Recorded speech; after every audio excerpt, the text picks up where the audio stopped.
ಶ್ರೀ ಕ್ಷೇತ್ರ ಧರ್ಮಸ್ಥಳ ಕೊಡಮಾಡಿದ 13 ಲಕ್ಷ ರೂಪಾಯಿ ವೆಚ್ಚದ ನೂತನ 2 ಡಯಾಲಿಸಿಸ್ ಯಂತ್ರಗಳ ಲೋಕಾರ್ಪಣಾ ಕಾರ್ಯ ಇಂದು ಮಂಗಳೂರಿನ ವೆನ್ಲಾಕ್ ಆಸ್ಪತ್ರೆಯಲ್ಲಿ ನಡೆಯಿತು.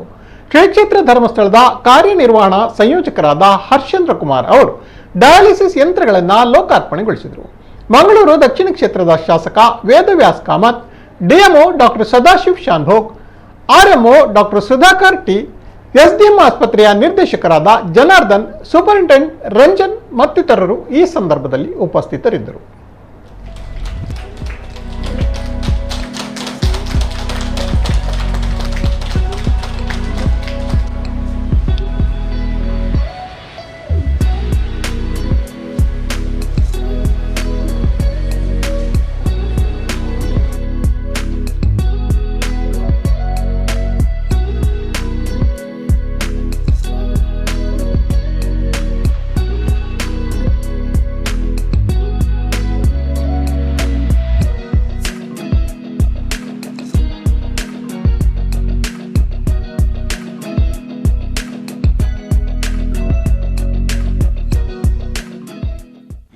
ನಮಗೆ 50 ಜನ ವೇಟಿಂಗ್ ಲಿಸ್ಟಲ್ಲಿ ಇದ್ದಾರೆ ಅಂತ ಹೇಳಿ ನನಗೆ ಅದು ಇಲ್ಲಿ ತನಕ ನನಗೆ ಅದರ ಬಗ್ಗೆ ಕಲ್ಪನೆ ಮತ್ತು ಅನುಭವ ಇರಲಿಲ್ಲ.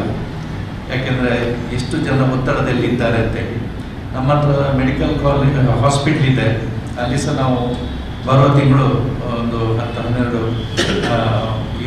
ಈ ಮಿಷಿನನ್ನು ಹಾಕುವಂಥ ಒಂದು ಯೋಚನೆ ಉಂಟು. ಬಹುಶಃ ಜನವರಿ 3ನೇ ವಾರ ಅಥವಾ 4ನೇ ವಾರದಲ್ಲಿ ಅದನ್ನು ನಾವು ಉಪಯೋಗಕ್ಕೆ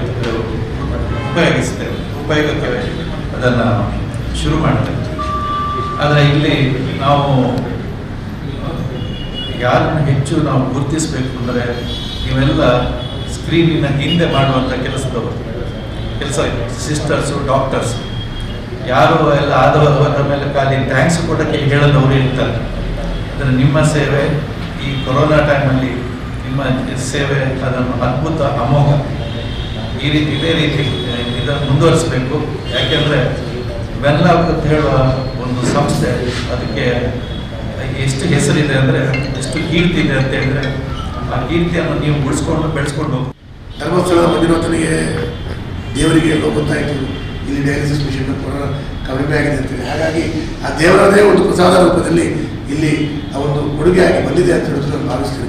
ಯಾಕಂದರೆ ಬಹಳಷ್ಟು ಜನರು ವಾರದಲ್ಲಿ 3 ಸಲ ಡಯಾಲಿಸಿಸ್ ಮಾಡಬೇಕು ಅಂತ ಹೇಳಿದ್ರೆ ಪ್ರೈವೇಟ್ ಹಾಸ್ಪಿಟ್ಲಿಗೆ ಹೋಗಿ ಅವರು ಹಣವನ್ನು ಕಟ್ಟಿ ಡಯಾಲಿಸಿಸ್ ಮಾಡುವಷ್ಟು ಸಾಮರ್ಥ್ಯವಿಲ್ಲದಂಥ ಬಡವರು ಅವರು ಸಹ ನಮಗೆ ಡಯಾಲಿಸಿಸ್ ಕೆಲವೊಮ್ಮೆ ಮೊನ್ನೆ ಎಷ್ಟರ ಮಟ್ಟಿಗೆ ಆಗ್ತದೆ ಅಂತ ಹೇಳಿದ್ರೆ ಡಾಕ್ಟ್ರಿಗೆ ಕೆಲವಾರು ಪೇಷಂಟ್ಗಳಿಗೆ ನಾವು ಆಸ್ಪತ್ರೆಗೆ ಫೋನ್ ಮಾಡಿ ಅವರಿಗೆ ನೀವು ಫ್ರೀ ಆಫ್ ಕಾಸ್ಟ್ ಮಾಡಿ ಒಂದಾದರೂ ಫ್ರೀ ಮಾಡಿ ವಾರದಲ್ಲಿ, ಇಲ್ಲ ಒಂದು 1-2 ನಾನು ಬೇಡಿಕೆ ಕೊಡ್ತಿದ್ದೆ. ಈ ರೀತಿಯ ವಸ್ತುಸ್ಥಿತಿಯನ್ನು ನಾವು ನಮ್ಮ ಬೇರೆ ಶಾಸಕರುಗಳೆಲ್ಲ ಗಮನದಲ್ಲಿ ಇದರಲ್ಲಿದೆ.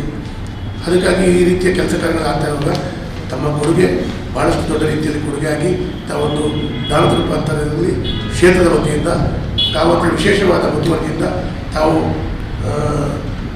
ಸ್ವತಃ ಇಲ್ಲಿ ಬಂದು ತಾವು ಇದನ್ನು ಕೊಟ್ಟಿದ್ದೀರಿ. ಹಾಗಾಗಿ ಮಂಗಳೂರಿನ ಜನತೆಗೆ ಮುಂದಿನ ದಿನಗಳಲ್ಲಿ ಭಾಳಷ್ಟು